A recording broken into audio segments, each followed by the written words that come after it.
Halo, perkenalkan nama saya Muhammad Ivaldi.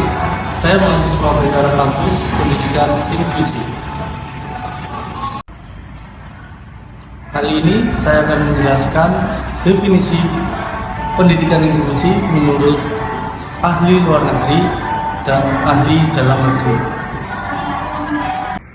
Pendidikan inklusi menurut United National Education, Scientist, dan Culture Organization atau UNESCO, pendidikan inklusi berasal dari kata education for all, yang artinya pendidikan yang sangat ramah untuk semua anak. Pendidikan inklusi dipandang sebagai suatu proses untuk mengatasi dan menanggapi keragaman kebutuhan semua peserta didik melalui peningkatan partisipasi dalam pembelajaran, budaya, dan masyarakat. Sedangkan menurut Ki Hajar Dewantara, Bapak Pendidikan Indonesia, mengatakan pendidikan inklusi bersifat menyeluruh, di mana setiap individu mendapatkan hak yang sama untuk belajar, berkembang, serta berperan aktif dalam mengikuti proses pendidikan tanpa memandang latar belakang, kemampuan, dan kondisi fisik yang ada pada anak kebutuhan khusus atau anak-anak reguler. Tahukah Anda, pendidikan inklusif bukan hanya bagi mereka yang berkelainan atau luar biasa, melainkan berlaku untuk semua anak. Mereka semua memiliki hak dan kesempatan yang sama untuk memperoleh manfaat yang maksimal dari pendidikan. Hak dan kesempatan itu tidak dibedakan oleh keberagaman karakteristik individu secara fisik, mental, sosial, emosional, dan bahkan status sosial ekonomi. Pendidikan inklusif dapat menciptakan lingkungan yang mendukung keberagaman, menghindari diskriminasi, dan bekerja sama untuk membangun masyarakat yang lebih adil dan harmonis. Manfaat dan pentingnya penyelenggaraan pendidikan yang inklusif yaitu: pertama, pada sektor pendidikan. Dengan terselenggaranya pendidikan yang inklusif, terutama dari pendekatan pembelajaran berdiferensiasi, untuk anak dengan IQ rata-rata dan di atas rata-rata, akan muncul peserta didik dengan prestasi yang lebih unggul, karena keterampilan dan kecerdasan mereka akan tumbuh dan dikembangkan secara tersendiri, sesuai gaya belajar dan kemampuan mereka sendiri, tidak terpangkas atau terkompres oleh sistem pembelajaran yang kaku dan seragam. Sedangkan untuk anak-anak dengan IQ di bawah rata-rata, juga akan punya kesempatan yang lebih besar untuk bisa mengatasi kesenjangan IQ yang ada pada diri mereka dengan konsep berpikir sederhana, yang akan ditanamkan secara khusus dan unik oleh pendidik, untuk disesuaikan dengan kemampuan anak tersebut sendiri. Lalu pada anak dengan kebutuhan khusus yang terlepas dari masalah tingkat inteligensi, yaitu siswa dengan keterbatasan fisik, hambatan dan gangguan belajar.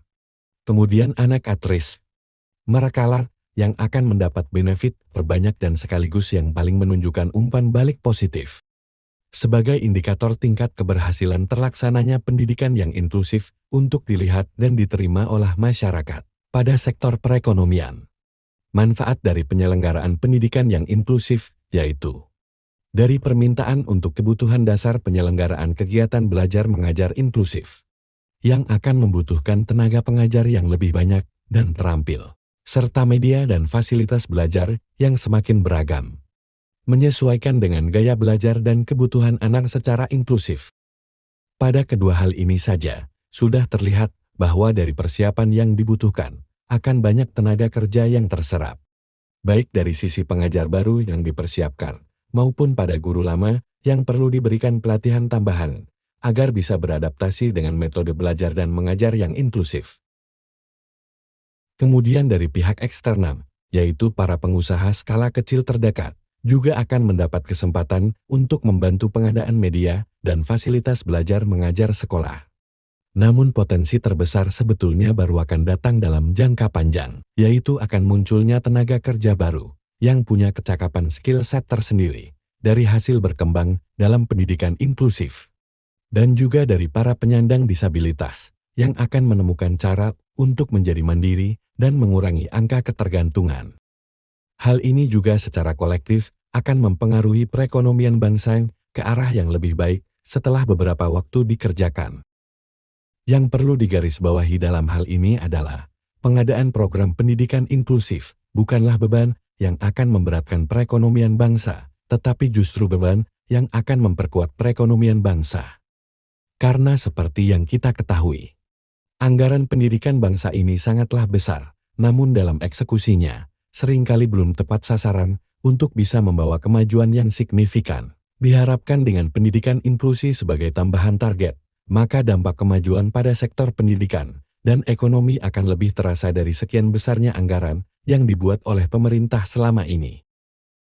Sektor sosial budaya. Untuk sektor sosial dan budaya, manfaat yang didapat dari penyelenggaraan pendidikan yang inklusif adalah akan munculnya banyak paradigma baru dalam pikiran masyarakat. Ketika mereka melihat interaksi antar siswa yang beragam, yang bukan hanya mengenai suku, ras, dan agama saja, tapi juga berbagai keragaman lain yang kemungkinan besar belum pernah masyarakat perhatikan secara seksama di waktu-waktu sebelumnya. Gangguan dan hambatan belajar seringkali hanya menjadi hal yang dihindari dan diabaikan oleh orang-orang. Kebanyakan mereka merasa sungkan untuk membahas hal tersebut. Namun dalam pendidikan inklusif, gangguan dan hambatan belajar merupakan hal yang harus difasilitasi dan disikapi secara adil. Hal ini akan menumbuhkan sikap simpati dan empati yang merupakan elemen penting dalam pengembangan jiwa Pancasila sebagai jati diri bangsa. Dalam pendidikan yang inklusif, lingkungan diharapkan untuk bisa fleksibel dalam memahami dan memfasilitasi keberagaman anak. Hal ini akan membiasakan pola pikir masyarakat untuk melawan sikap radikal dan ekstremis yang cenderung kaku dan acuh terhadap kepentingan orang lain yang tidak sejalan. Seringkali, kebanyakan orang berselisih karena menuntut kesempurnaan dan prioritas untuk kebaikan golongan atau diri mereka sendiri. Namun dalam pendidikan yang inklusif, masyarakat diajak untuk mengakui dan merangkul ketidaksempurnaan untuk kebaikan bersama dan memprioritaskan orang lain yang memang lebih membutuhkan prioritas. Hal ini akan mendorong masyarakat untuk punya jiwa yang besar dan kuat untuk melawan bibit-bibit perpecahan dan korupsi. Adapun kendala penyelenggaraan pendidikan inklusi menurut Nisa Tarnoto dalam jurnalnya. Yang pertama, guru. Latar belakang pendidikan guru yang masih tidak sesuai dan kurangnya pemahaman guru tentang anak berkebutuhan khusus dan sekolah inklusi. Kedua, orang tua.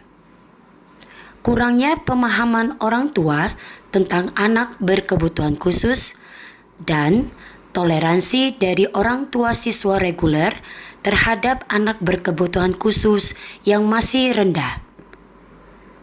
Ketiga, siswa.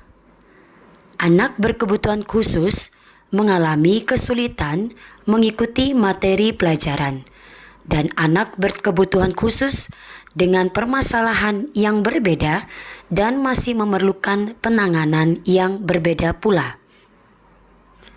Keempat, manajemen sekolah.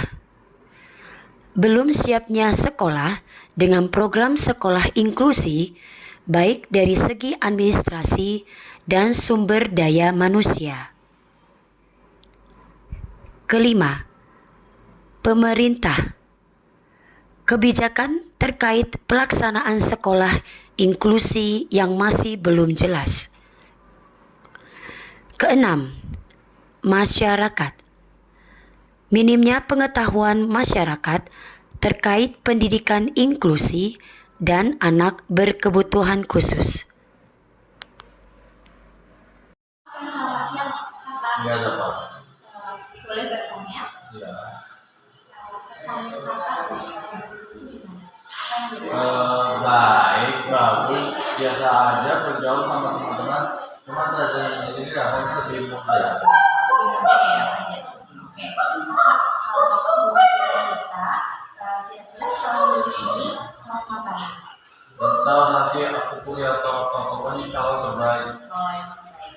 Terima kasih ya kakak, semoga sehat selalu. Kakak boleh dijelaskan dulu apa perasaannya bersekolah? Apa perasaan di sekolah? Senang, ya, dan bahagia juga, happy guys. Suka dengan pelajaran ini? Suka dong. Bagaimana dengan teman-temannya? Baik. Oke. Kemudian setelah lulus dari sekolah dia mau kuliah atau mau Saya tuh di